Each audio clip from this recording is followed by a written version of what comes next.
Pucknology After Dark is presented by Audible, an Amazon company. Sign up for a free trial of over 180,000 books that you can read online. One, yours to keep. Join us for a free trial at audibletrial.com/PAD. You're watching Pucknology After Dark. Not really. It's not dark. It's not after anything. We're just live. So this is Pucknology Live. Sharks training camp, day 1. Woo! All right. Yes. Just a little quick hit up with Drew Weber. What's up? And joined by the icon that represents Kevin Lacey. I am the icon. Yeah. Oh, boy. Oh, boy. All right. With that, these guys were at training camp today.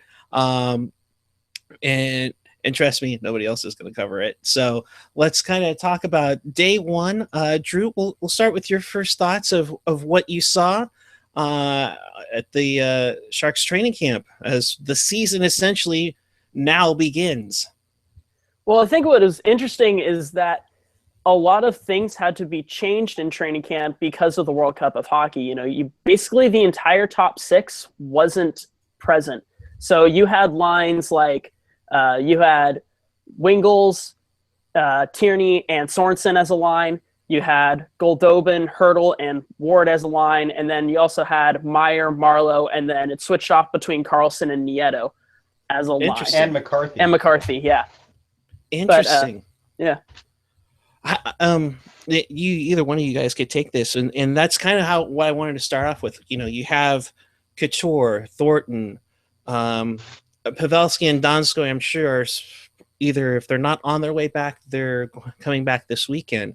What are those line combinations look like? Because I would think with just preseason games right around the corner, even though we just started today, that you're going to have some weird lines. So how's the chemistry been in everything?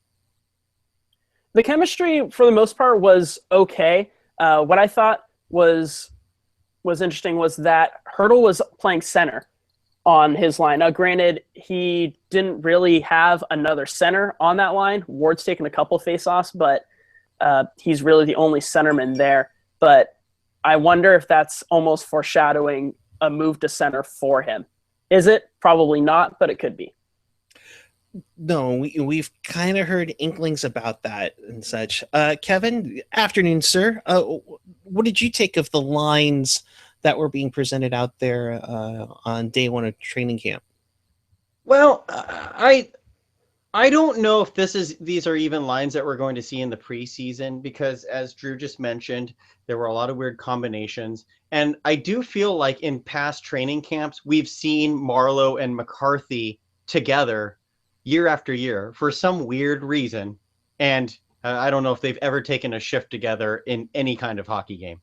So I think that it might be a little too early to assess what lines might be there right now. But even as soon as Sunday, we might see some real lines when the scrimmage happens.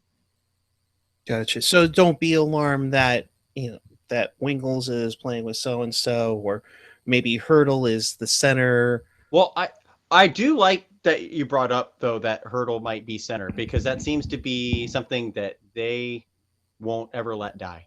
They really like having Hurdle. Yeah, I'm serious. They really like having Hurdle there, and I think they're hoping that one of these years it's going to finally work. I think they're really counting on him, though, being a center at some point, because when Joe Thornton's gone, you're going to want him, lined up in that center position. Then as players start phasing out, like when Pavelski eventually retires and stuff like that, and Hurdle's still on the team, presumably, you want him to fill in that center slot, because right now you don't have that number 1 center of the future, really. Absolutely a good point there, because you have Goldobin that's going to be a winger. You probably have Meyer that's more so a winger than anything else. Mm-hmm. So it would make sense that down the road you might, theoretically, and maybe they'll throw it in eventually as well. Have maybe that line of Goldobin, Meyer, Hurdle. I mean, you could have that right now. I can't see it, but kind of going back on Hurdle, how does he look? Because we saw the tweets from Paul Gackle today saying that he's been feeling good a couple weeks, which I'm sure Team Czech Republic loved hearing. Yeah, exactly. Because that was the first thing I thought of when Gackle said that Hurdle has been feeling good, and he's been feeling good for 2 or 3 weeks. That means he was fine before he dropped out of the World Cup. And there's a whole controversy there over who really made that decision. But in terms of training camp, Hurdle looked fine. I thought he looked good. He wasn't turning heads like some other players were, like Timo Meyer, for example, looked fantastic out there. But he looked okay, especially considering that he's not playing with Thornton and Pavelski right now. Yeah, I agree. Hurdle, to the point where I actually had forgotten that Hurdle had knee surgery. He was flying out there. I wouldn't say flying, but he fit right in. Didn't seem to have any difficulty with his lower body whatsoever.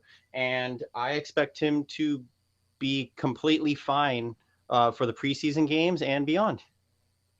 Which is great news, because you were always worried about having that knee injury in the Stanley Cup final in June. It's the same knee that Dustin Brown targeted. The concerns were paramount, I think, going into the off season. So that's great news to hear. There is somebody forgot to turn off their phone.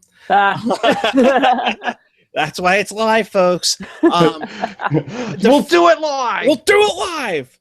I'll write it. Oh, well, we don't write it either, but we'll just do it live. Shark it. So my next thing is on defense. I mean, you have no Burns, no Pickles around. How is that looking? Is it like Braun with Paul Martin? It was Braun with Paul Martin, which is the most shutdown pair to ever exist in the history of hockey that can't produce offense. But because it's like neither one of those guys really score, but they are really good defensemen. They look fine. Of course, Martin and Braun are going to look okay. Schlemko looked pretty decent out there. Dylan and Mueller struggled a little bit handling pucks at the blue line on a couple of drills, but granted, you're only watching them in this drill for like 5 or 10 minutes, so that doesn't really indicate what they'll look like in a season, but just kind of something I noticed. I also noticed Dylan looked okay, I thought. Mueller did have some things that made you scratch your head, though, and you really hope that it's just the first day of training camp, even though he's been training, for the whole summer. But you hope that it's just one day of training camp, and when you get into a scrimmage and a real game situation, that he'll improve. But it was kind of tough to assess the D as far as their, their defensive skill goes, because most of their drills were like puck retrieval and things of that nature. Because a guy like Tim Heed, who has all the offense in the world from the blue line, but I question whether he can handle the physical game in North America, because he struggled with the physical game in Sweden. None of those questions were asked or answered in the kind of drills they were doing today. Gotcha. The other thing that threw me off was that when they start doing the scrimmages, because the defensemen wear black jerseys, that they switch into either a teal or a white jersey, and that jersey doesn't have a nameplate on it. So and it's hard to figure out who's who. It was only 15 minutes into their practice. It was like, why didn't they just wear those other jerseys the entire time, or the backwards jerseys the whole time? Gotcha. So they kind of were scrimmaged right after a few drills. Yes, they did 5v5 scrimmages, and then they did a bit of 3-on-3 scrimmages. Nice. So they're getting coordinated with the 3-on-3. The one thing I'm going to ask about the defense is, what about DeMello? What about Dylan DeMello? And for that matter, I think everybody's kind of anticipating Jeremy Waugh hopefully trying to maneuver his way up the depth chart. What did you guys see from them? DeMello, I didn't notice much of, which for a defenseman is probably okay because you're not gonna look when DeMello shoots the puck. That's not his thing. He's the two-way kind of defenseman. Yeah. So I don't really have much of a book on him so far. But Jeremy Waugh, when I watched him at the rookie camp last week, he had really good hands. They're doing a breakaway drill, and he was the one who was able to deke the puck the best. So I'm looking forward to seeing that and his offensive upside, but I haven't had a chance to really see his defensive game yet. Dylan DeMello, the one thing I can take away from him was it seemed like he was struggling with his footing a little bit. And granted, he was in the second practice today, and so the ice and most of his issues seem to happen in the second half of that practice. So it could have just been an ice thing. Colin Blackwell was falling all over the place, and I never noticed that about him before. So I wonder if just the ice was poor, because DeMello last season when he was playing for the Sharks showed good mobility, like really good mobility. Not the fastest skater, but mobile for sure. And so, yeah, other than that, he didn't really stand out. And in his role, that's not a bad thing. Or in the role he's going to probably have, that's not a bad thing. And you're going to be on the third pair. I mean, it'd be great if you had some offensive ability, but you're there to be defensively shutting down. Mainly that's what you're there for, to shut down, make sure the opponent doesn't, get any odd man chances or anything, like a certain national team that gave up 2-on-1s or 2-on-0s during a major tournament. That happened last week. I don't know. I wonder who that could be. Finland. Anyways, so going into the net minding, obviously Martin Jones is the clear-cut number one now. There wasn't where we were last year. Well, let's see if maybe Stala can maybe steal something from him. But Jones this time is the number one. So that being aside, no offense, Martin Jones fans. The backups. I mean, Troy Grosnick, Aaron Dell, Mantis Armalis, Murray. I'm sure Dell is penciled in to the Sharks lineup to be the backup, and it's obvious, barring a trade, that they're going to have Dell as the backup. But is there going to be a competition, you think? Can I jump in on this one to start? Go for it, Kevin. So, of the goalies, I thought Jones looked really good. Like, I thought he was really sharp right off the bat. And I thought Aaron Dell looked all right. Today's drills were not goalie friendly. But I thought, again, Jones looked great. Dell looked all right. I want to see more, but he looked okay. Armalis was just kind of his usual self of he was positionally sound, but he doesn't have the quickest reflexes. I thought Jamie Murray got lit up. Jamie Murray, gosh, man, I was waiting for one save, any kind of save. Like, he just got lit up. And Grosnick, I'm not going to really touch on because Zach Devine will be on Pucknology Writers Room, and he has some really interesting info on Grosnick. But I thought Grosnick looked okay. Gotcha. Yeah, Dell is definitely going to be the backup. There's no real competition for that. He's a slam dunk for it. Armalis has had some issues with rebound control. I was actually talking to Zach Devine at the rookie camp, and we were discussing Armalis. And he doesn't have the rebound control. It's very Antti-Niemi-like, unfortunately. Hey. Well, what threw me off was that Armalis got his own net for the most part during the Group B practice when there were three goaltenders. Armalis got his own net, and then Grosnick and Murray were trading off. That wasn't always the case, but for the majority of the practice, Murray and Grosnick were the ones trading off. Although I thought Grosnick looked really good. Good. Which is always nice to have, just in case something happens with Dell or just to outplay them. So that's a good thing. Speaking of outplaying someone, I mean, it's going to be tough to crack this roster, although you just never know if they're just going to stand put with it. But I have a feeling that or at least in my head, I think they have, Timo Meyer ready to go to make the big jump to the NHL. I know Sorensen has been a player that you guys have talked about a lot on the Writers' Room, which is on Sundays, 7 p.m. Check it out. But in that sense, and I'll start with you, Drew, is there a kind of a competition between Sorensen and Meyer? There definitely is a competition, especially because last season, the Stanley Cup final, the Sharks were the slower team, and that's really what cost them a lot in that Stanley Cup final against Pittsburgh. And Sorensen is very fast. He's very fluid, very quick skater. And Meyer is a bit slower. He's not necessarily that he's slow, but he's not as fast as Sorensen is. Sorensen's also older, and he has more professional experience. But from what I've seen, Sorensen had a lot of difficulty catching passes, especially at the rookie camp last week. Anytime someone put a puck towards him, he was not able to corral it. I mean, you could put this on a literal, you could staple the puck to the ground and he would still mishandle it, kind of thing. But, he does have that quickness. Now, the other thing that Sorensen kind of has going against him is the acquisition of Bodker. So Bodker, known for his fast skating, and then that gives you a chance to have the likes of Hurdle, Bodker, Marleau, and Nieto, 4 very fast skaters, all on different lines. So you kind of solved that speed problem already.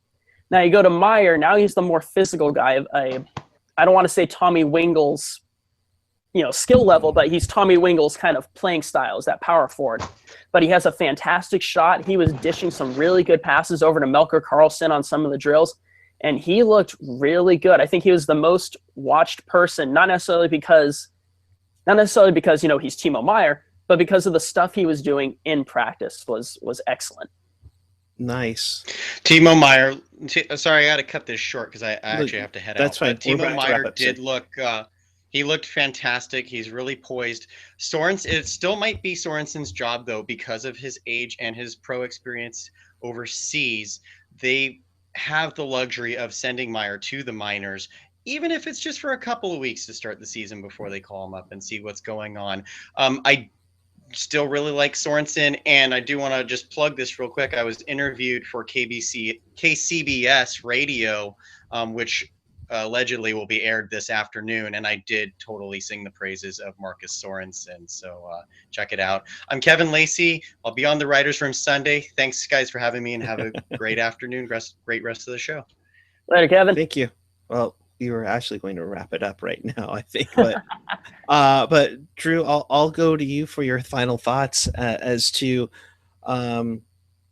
anything else that you saw in particular, something that the Sharks fans can look forward to, and just the overall feel for training camp, because it's pretty much open to the public. It was. There were a lot of people there. Stands weren't packed or anything, but there was a good presence of non-media people there. So that was good to see. The excitement of making it all the way to the Cup Finals is still there. There's still a lot of hope in this team. In terms of on the ice, Meyer was the number 1 star of the day. He looked excellent with Marleau, and hopefully maybe they'll be together next season. LeBlanc and Chartier, I'm really hoping get paired together more, because I want that to be the ultimate San Jose Sharks bromance in 2017-18. I don't know why, but something about being drafted in the same draft and going 4th round, 5th round. I don't know. It just screams romance to me. It looked really good. This team looks sharp. Defense is probably the weaker spot, but that's not saying that it's weak. Schlemko's a huge improvement over Polak, and we could see that today. And I think Dylan, after watching him a bit longer in training camp, is going to improve as well. Yeah, that's I think going to be the good competition. I'm glad you brought that up in the chat about Sorensen. The experience and speed versus the youth and the strength in Timo Meyer. That's going to be an interesting one to check out. I'm not sure if you would know this, or will there be any simulated games before Tuesday? Billy is asking that in the chat. You mean like scrimmages? Scrimmages, I believe there's a full team scrimmage on Sunday. Okay. And possible that Joe Pavelski and Jonas Donskoy will be in that. They fly back today, but it's just a matter of if DeBoer wants them to be on the ice right after, that tournament. Right. Which I know for both of them, that was a tough tournament to go through. Not fun. Heck, I would think maybe by Monday or Tuesday you could get Michael Bodker back if Europe doesn't advance to the World Cup final. So that'll be interesting to see. So he's at puck_over_glass. Respect the underscore. As I would do for AJ. I do for you. You saw Kevin Lacey 22. I'm Puck Guy 14. You can follow us on Twitter there. You can also check out pucknology.net for all your information. Don't forget Sunday night at 7 p.m. Pucknology Writers Room. Zach Devine will be the guest there to talk about the rookie tournament and kind of give us more into what the prospects pool looks like for the Sharks and for the Barracuda. Until then, for Drew, Kevin, our whole staff at Pucknology, I am Eric. You can follow us wherever, Facebook, Twitter. Rocket's got the Instagram account going now, so definitely follow Pucknology on Instagram. We haven't really mentioned that, but follow her on Instagram because it's awesome. Until then, of course, Ian's telling me to do it this way. Yep. Keep it real, keep it tight, keep it real tight. Have a great day, and welcome to hockey season, everyone. Ooh-ah.